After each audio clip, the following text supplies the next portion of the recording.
तर भाजपकडे पक्ष फोडण्याची चिलीम आहे अशी टीका शिवसेना ठाकरे गटाचे खासदार संजय राऊतांनी केले। तर राऊत ड्रग्ज घेऊन आरोप करतायत असा पलटवार शिवसेना शिंदे गटाचे प्रवक्ते संजय शिरसाठ यांनी केलाय।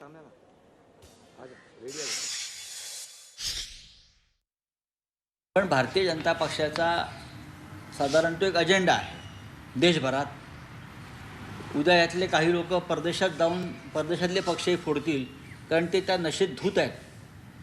पक्ष फोडण्याची एक चिलीम त्यांच्याकडे आहे, ते चिलीम मारून ते पक्ष फोडायला निघतात त्या धुंदीत आणि त्या नशेत।